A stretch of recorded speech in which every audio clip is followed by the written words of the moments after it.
On a bustling Saturday night in the heart of San Francisco's upscale Marina district, Haven's table hummed with life.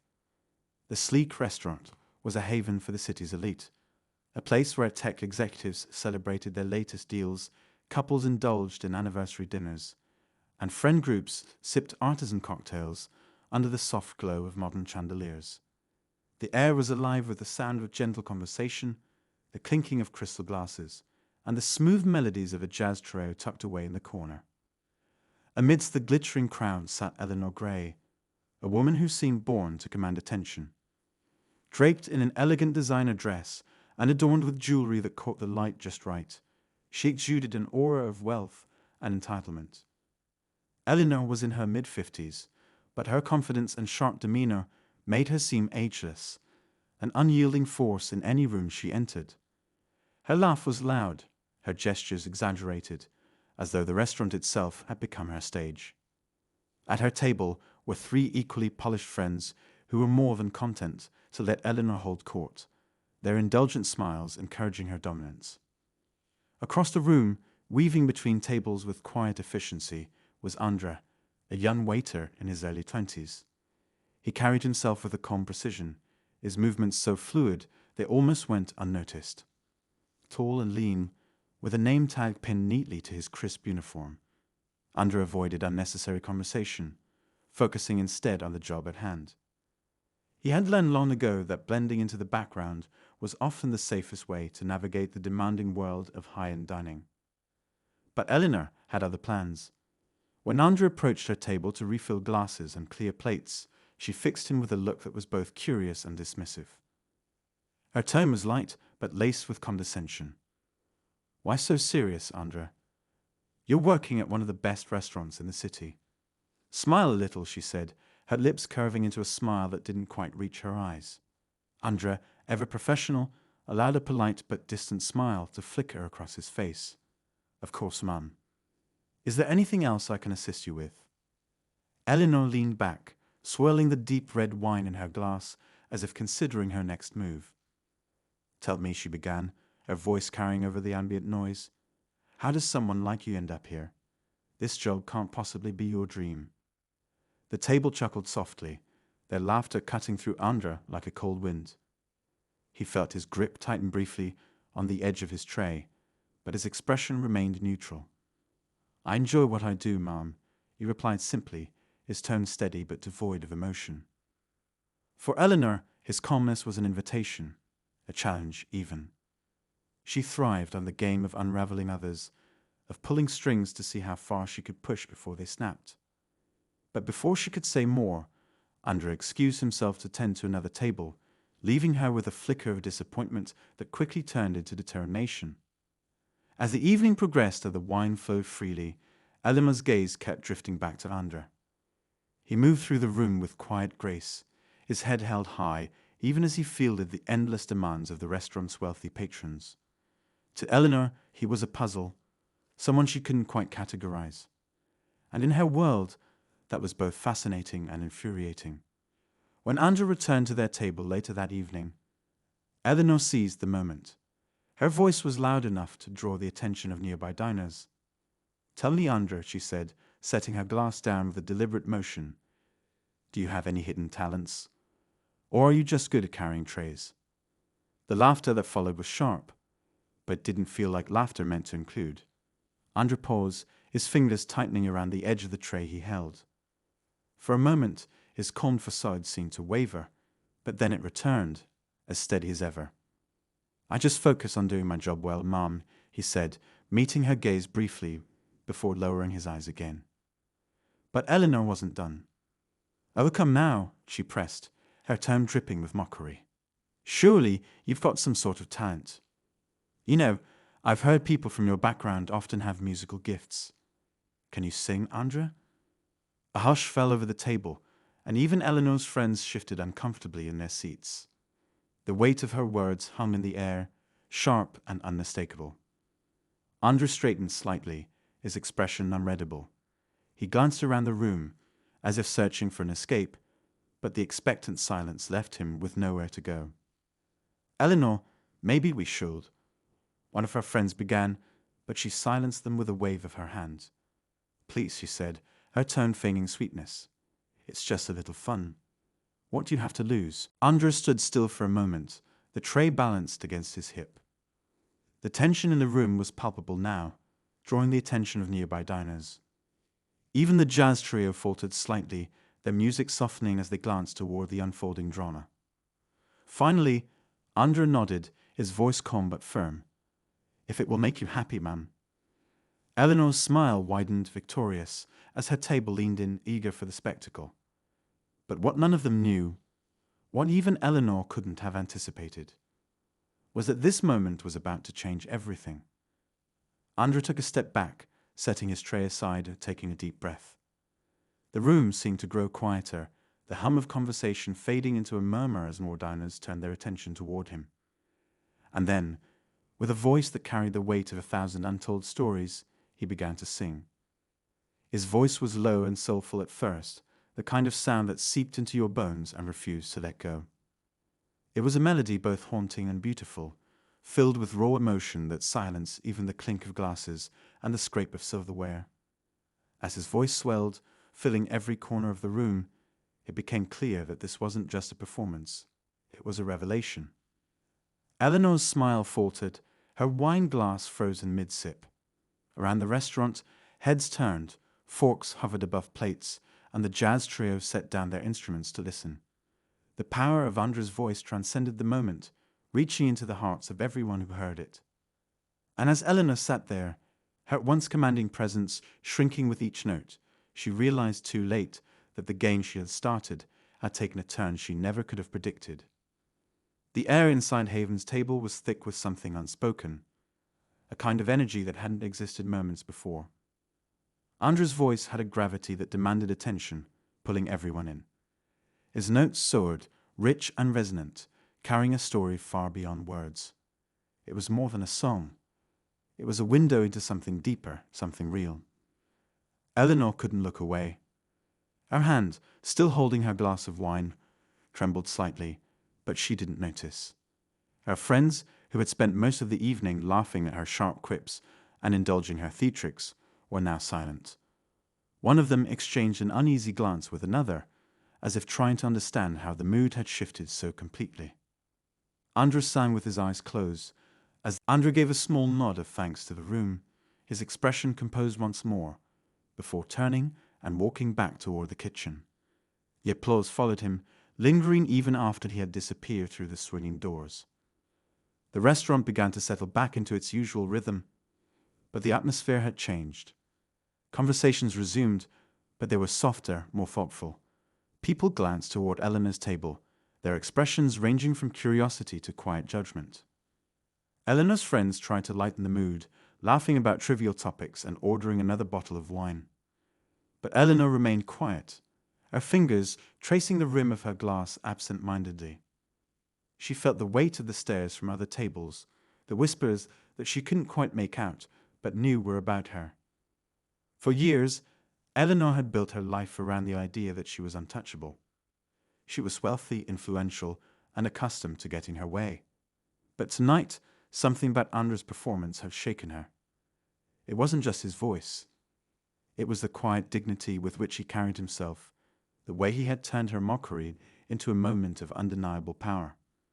In the kitchen, Andres leaned against the counter, his hands trembling slightly. One of the line cooks clapped him on the shoulder, grinning. "Man, that was something else," he said. "You've heard gift, you know that." Andres managed a small smile, but his mind was elsewhere. Singing had always been a part of his life, a way to express himself in a world that often seemed intent on silencing him. But tonight had been different. He hadn't sung for Eleanor or for her friends. He had sung because, in that moment, it was the only way to reclaim his sense of self. He took a deep breath and wiped his hands on a towel, grounding himself. The applause had felt good, sure, but it wasn't why he did it. Andres knew that his worth wasn't defined by the approval of strangers or the judgments of people like Eleanor. His voice was his own, and that was enough. Back at the table, Eleanor finally spoke, her voice quieter than usual. "I didn't expect that," she said, more to herself than to anyone else. One of her friends glanced at her, unsure of how to respond. "Well, it was impressive," he said cautiously. "Didn't think a waiter would have a voice like that." Eleanor didn't answer. Instead, she stared down at the tablecloth, her mind racing. For the first time in years, she felt a flicker of something she couldn't quite name. Was it regret, embarrassment, or something deeper, something more uncomfortable? She glanced toward the kitchen doors, half expecting Andra to reappear, but they remained closed. Her chest tightened slightly, and she reached for her wine, taking a long sip. The rich taste, which had once been comforting, now felt hollow. As the night wore on, Eleanor couldn't shake the feeling that this moment wasn't just about Andra.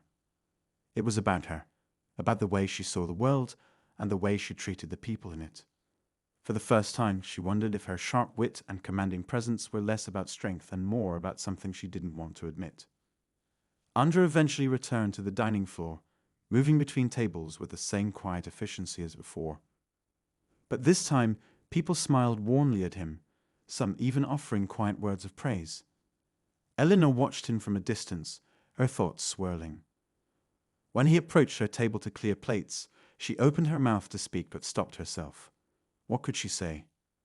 How could she begin to address what had just happened? Andrew glanced at her briefly, his expression polite but unreadable, before moving on. As Eleanor's group settled the check and prepared to leave, she hesitated, reaching for her purse. She pulled out a crisp bill and folded it neatly, tucking it into the check presenter. Then, after a moment's hesitation, she picked up a pen and scribbled something on the back of the receipt. Her friends were already standing, but Eleanor lingered, her eyes scanning the room one last time. She felt a strange sense of vulnerability, as though the walls she had built around herself were suddenly thinner. Outside, the cool night air hit her like a shock, and she wrapped her coat tightly around herself. The streets of San Francisco were alive with activity, but Eleanor felt strangely detached from it all. She glanced back at the glowing windows of Haven's table, the sound of Andra's voice still echoing in her mind. Inside, Andra found the note she had left. He read it quietly, his face unreadable, before slipping it into his pocket. It wasn't an apology, not exactly, but it felt like something. A step, perhaps, toward a kind of understanding that hadn't existed before. And as Eleanor walked into the night, her reflection flickering in the darkened storefronts around her, she couldn't shake the feeling that tonight had changed something. What exactly, she didn't yet know.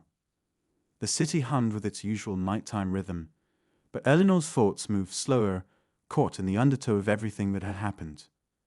She walked to her car in silence, the sounds of laughter and clinking glasses from nearby restaurants fading into the background. Her friends chatted idly as they walked ahead of her, but she barely registered their words. For the first time in as long as she could remember, Eleanor didn't feel in control of the narrative. Back at her penthouse, the sprawling view of San Francisco's glittering skyline did little to soothe her unease.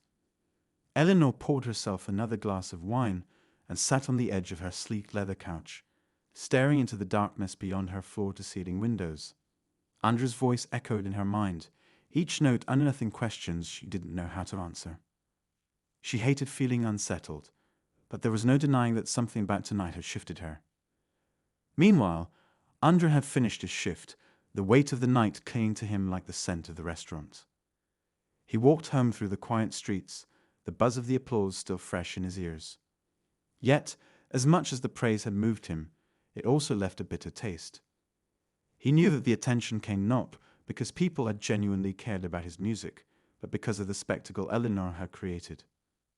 Andra's apartment was modest, tucked away in a neighborhood far removed from the city's glamour. He let himself in, greeted by the familiar clutter of sheet music and books piled on every surface. His guitar leaned against the wall, its strings slightly frayed from years of use. He sat down, picked it up, and strummed a few chords, the vibrations grounding him. As the notes filled the small space, Andra thought about the moments leading up to his impromptu performance. He had almost refused, almost let Eleanor's mocking tone win. But something inside him had snapped, a quiet defiance that refused to be silenced. Now, as the adrenaline faded, he couldn't help but wonder what it all meant. At the same time, Eleanor's friends had already moved on from the night's events. In their circles, moments like these were temporary distractions, nothing more than fuel for idle gossip over brunch. But for Eleanor, it lingered. She thought back to the note she had scribbled before leaving. Asterisk what? Had she hoped to achieve with it? Asterisk, it wasn't like her to second-guess herself. But now she couldn't help but replay the moment over and over in her mind. As the days passed, life seemed to return to normal, but the undercurrent of tension remained. Eleanor found herself checking her phone more often than usual, wondering if Andrew might somehow reach out. She didn't even know what she expected: gratitude, forgiveness, an acknowledgement of some kind, but the silence was deafening. Andre, on the other hand, had tucked the note into a drawer and tried to move on. He wasn't sure why he hadn't thrown it away. Something about Eleanor's shaky handwriting, the slight smudge where her pen had slipped, felt oddly human, but he couldn't bring himself to read too much into it. Life was complicated enough without trying to unravel the motives of someone like her. Yet their paths were destined to cross again. Eleanor couldn't shake the feeling that there was more to Andrew's story than what she had seen that night. She started asking subtle questions about him, using her network of acquaintances to piece together fragments of his life. She learned that he was a musician who had once dreamed of making it big, but life had thrown him too many curveballs. The restaurant gig was supposed to be temporary, but temporary had stretched into years. What Eleanor didn't realize was that Andrew had noticed her lingering interest. The restaurant staff wasn't oblivious. They had seen her return more than once, her usually commanding presence tempered by an uncharacteristic quietness. She would sit at a corner table, order a drink, and spend hours watching the restaurant's rhythm. Andrew wasn't sure what to make of it. Part of him was wary, suspecting that Eleanor's attention was just another game. But another part of him was curious. There was a vulnerability in her eyes that didn't align with the woman who had mocked him so openly. One evening, as Eleanor sat nursing her glass of wine, Andrew decided to approach her table. He had no idea what he was going to say, but the tension between them was becoming too heavy to ignore. When he stood before her, she looked up startled, and for a moment, neither of them spoke. "Back again?" Andrew asked, his tone neutral, but edged with curiosity. Eleanor hesitated, unsure of how to respond. I just like the atmosphere here," she said, though the words felt flimsy even to her. Andrew raised an eyebrow, his skepticism evident. "The atmosphere," he echoed, crossing his arms. "Is that all?" She glanced down at her glass, the weight of his gaze making her stomach tighten. "I wanted to apologize," she admitted, her voice barely above a whisper. Andrew blinked, surprised. He hadn't expected her to acknowledge what had happened, let alone apologize. "Apologize for what?" he asked, though he already knew the answer. "For that night," she said, her cheeks flushing. "For treating you the way I did. It wasn't fair." Andrew studied her, trying to gauge her sincerity. There was a flicker of something genuine in her expression, but he couldn't ignore the lingering doubts. "Why does it matter to you now?" he asked. "People like you don't usually lose sleep over people like me."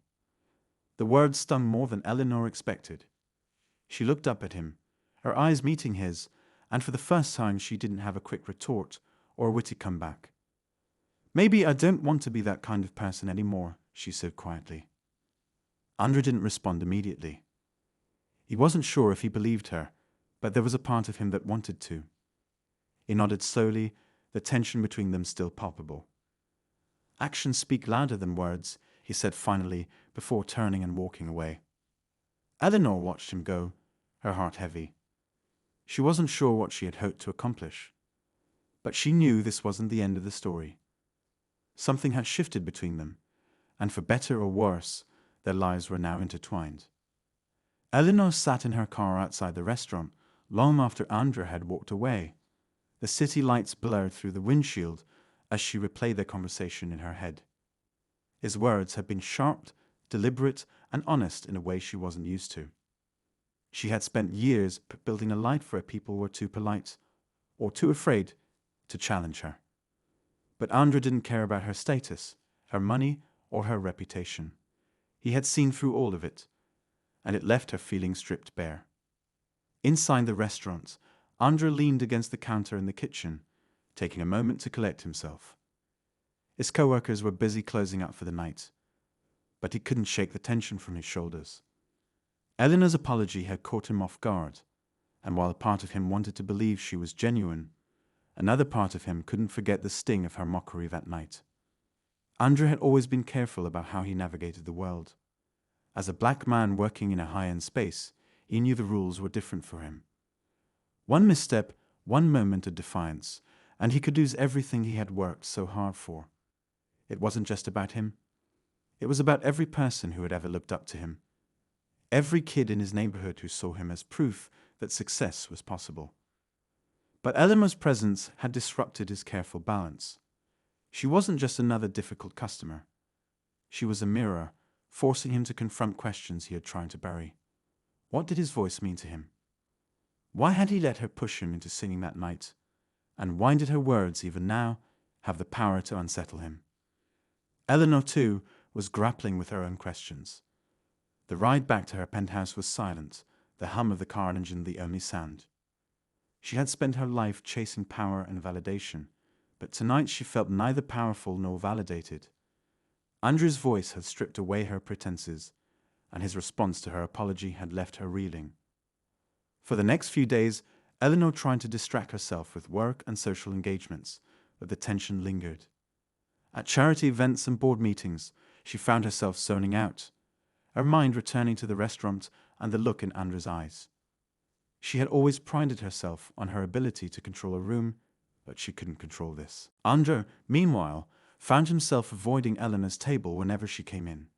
He wasn't sure what she wanted, but he wasn't interested in being part of her redemption arc. His focus was on his music, and he had started playing small gigs again, hoping to reignite the spark that had once driven him. One evening, after a particularly long day, Eleanor returned to the restaurant, this time alone. She chose a table in the corner, away from the chatter and laughter of the other patrons. Andrew noticed her immediately but kept his distance, his professional mask firmly in place. As the evening wore on, Eleanor watched him move through the room, his every step measured and precise. She couldn't help but admire his grace, his quiet strength. It was clear to her now that Andrew's dignity had nothing to do with his job or his circumstances. It was something intrinsic, something unshakable. When Andrew finally approached her table, his expression was calm but guarded. "Can I get you anything else, Nan?" he asked, his tone polite but distant. Eleanor hesitated, her heart pounding. "Andrew," she began, her voice softer than he had ever heard it. "Can we talk? Just for a moment?" Andrew's jaw tightened, and for a moment he considered walking away. But something in her eyes stopped him. It wasn't pity or condescension. It was vulnerability. He set his tray down and pulled out the chair across from her, sitting with a quiet sigh. "I'm not sure what we're looking for," he said, his tone even. Eleanor clasped her hands together, her gaze steady. "I'm not looking for anything," she said. I can't stop thinking about that night. About what you said. About your voice." Andrew raised an eyebrow, skepticism flashing across his face. And Eleanor swallowed hard, her words catching in her throat. "I want to understand," she said finally. "I want to know what drives you. What gives your voice that kind of power?" Andrew stared at her, his expression unreadable. "My voice doesn't come from something you can understand," he said after a long pause. "It comes from where I've been, from what I've lived." Eleanor nodded slowly, her chest tightening. She had spent her life surrounded by privilege, insulated from the struggles Andrew spoke of. But his words resonated with a truth she couldn't ignore. The tension between them was palpable, the air heavy with unspoken emotions. Eleanor wanted to say more, to ask more, but she didn't know how to bridge the gap between them. Andrea, meanwhile, felt the weight of her gaze, the questions she didn't dare ask. As the restaurant began to empty, the jazz trio struck up a final tune, their melody soft and haunting. Andrew glanced toward the stage, his fingers tapping against the table as if playing an invisible piano. Eleanor noticed the movement and leaned forward slightly. "Do you miss it?" she asked. Andre's eyes narrowed. "Miss what?" "Performing," she said. "Sharing your music with the world." Andre's jaw tightened, and he looked away. "I never stopped," he said quietly, "even if the world wasn't listening." Eleanor felt a lump form in her throat. For the first time, she realized how much she had underestimated him. Andre wasn't just a waiter with a beautiful voice. He was an artist, a dreamer, and someone who had fought for every inch of his dignity. The jazz trio's song reached its crescendo, the notes hanging in the air like a question waiting to be answered. Eleanor looked at Andre, her chest heavy with unspoken words. She wanted to apologize again, to explain herself, but she knew it wouldn't be enough. Understood, his movements deliberate. "If you really want to understand," he said, his voice low but firm, "then listen. Not just to me, but to the people around you, to the stories you don't see." With that, he picked up his tray and walked away, leaving Eleanor alone at the table. The music swelled around her, each note a reminder of the distance between them. Eleanor sat motionless, the echoes of Andre's words swirling in her mind as the final notes of the jazz trio faded. The restaurant, once bustling with life, was now nearly empty, the few remaining diners quietly finishing their meals. But Eleanor didn't notice any of it. Andre's parting words lingered in the air, more potent than any argument or insult. "Listen," he had said. The simplicity of it was disarming, yet the weight behind it was undeniable. As she sat there, replaying the night in her head, something stirred deep within her. A mix of guilt, curiosity, and an unfamiliar ache she couldn't quite name. Andre's voice, his unwavering dignity, and the challenge he'd left her with felt like a puzzle she was desperate to solve. But the more she thought about it, the more she realized this wasn't about solving anything. It was about confronting something within herself she'd been avoiding for far too long. Eleanor stood abruptly, leaving a generous tip and a half-finished glass of wine on the table. She stepped outside into the cool San Francisco night, the distant hum of traffic filling the silence. The city lights, usually comforting in their brilliance, felt harsh and unforgiving. She didn't want to go home, not yet. Instead, she found herself walking, her heels clicking against the pavement as her thoughts raced. Meanwhile, inside the restaurant, Andre leaned against the wall near the kitchen, his arms crossed and his expression unreadable. One of his co-workers approached, a questioning look on her face. "Everything okay?" she asked cautiously, glancing toward the empty table where Eleanor had sat. Andre nodded but didn't elaborate. "Yeah, just a long night," he replied, though the tightness in his voice betrayed him. As the staff cleaned up and prepared to close, Andre found himself drawn to the jazz trio still packing up their instruments.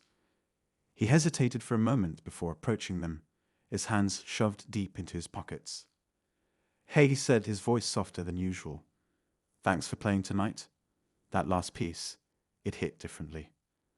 The pianist looked up and smiled, a warm, genuine expression. "Thanks, man. You've got some serious talent yourself, though. That song you sang the other night. Woo, haven't stopped thinking about it." Andre offered a small smile, but it didn't reach his eyes. "Appreciate that," he said. "It's been a while since I've sung like that." The pianist nodded knowingly. "Well, if you ever want to join us, the offer's open. You've got a gift, man. Don't let it go to waste." Andre's chest tightened at the words, the truth of them cutting deeper than he expected. He thanked the trio and retreated to the kitchen, his mind heavy with thoughts he wasn't ready to face. Outside, Eleanor's walk had taken her farther than she realized. She found herself in a quieter part of the city, where the streets were lined with small shops and cafes that had long since closed for the night. As she turned a corner, she heard the faint sound of music drifting through the air. It was raw and unpolished, yet heartbreakingly beautiful. Intrigued, she followed the sound, her curiosity outweighing her hesitation. She soon found herself standing outside a small community center, where a group of people had gathered in an open courtyard. A man was playing a guitar, his voice rough, but filled with emotion, as he sang a soulful ballad. The crowd, a mix of all ages and backgrounds, listened intently, their faces reflecting a shared sense of connection. Eleanor lingered at the edge of the group, her heart constricting as she watched. There was something profoundly human about the scene, something she hadn't felt in a long time. As the song ended, the crowd erupted in applause, and Eleanor found herself clapping along, though she barely noticed her own hands moving. As the next performer took the makeshift stage, Eleanor spotted a familiar figure in the crowd. Her breath caught as she realized it was Andra, standing near the back with his arms crossed. He wasn't performing, just watching, but there was an intensity in his gaze that made it clear he belonged here in a way he never seemed to belong at the restaurant. For a moment, she considered leaving before he noticed her, but something kept her rooted in place. She watched as Andra exchanged a few words with the man on stage, who then handed him the guitar with a wide grin. The crowd grew quiet as Andra stepped into the spotlight, the instrument resting comfortably in his hands. He strummed a few chords, testing the sound, before lifting his head to address the audience. "This one's for anyone who's ever felt like they weren't enough," he said, his voice steady but tinged with emotion. "Because you are." Eleanor's heart clenched as Andra began to play, his fingers moving deftly over the strings. His voice, even more powerful than she remembered, filled the courtyard, carrying with it a depth of emotion that was almost overwhelming. The song was a testament to resilience, to finding strength in vulnerability. It spoke of struggle and survival, of holding on to hope even in the darkest moments.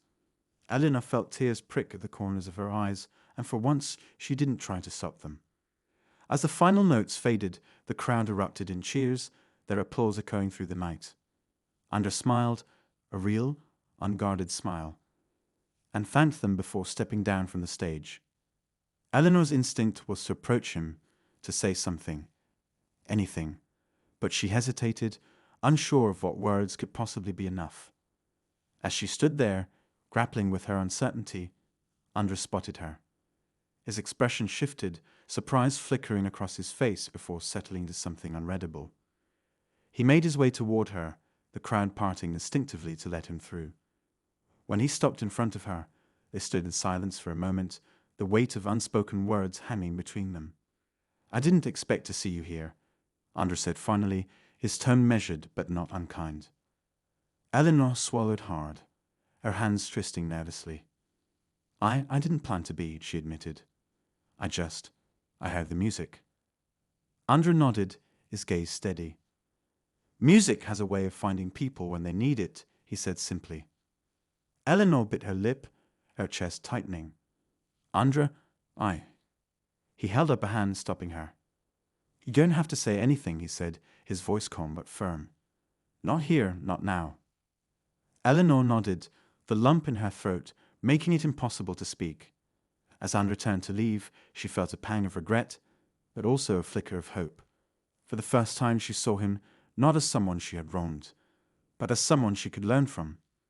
As Andra disappeared into the crowd, Eleanor stood alone, the sounds of the city filling the quiet space he left behind. She didn't know what would come next, but she knew one thing for certain. Her life would never be the same.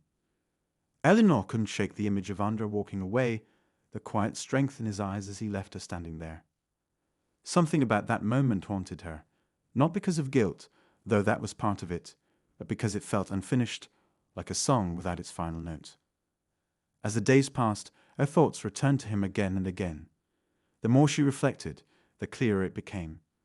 She owed him more than silence. It wasn't just about an apology.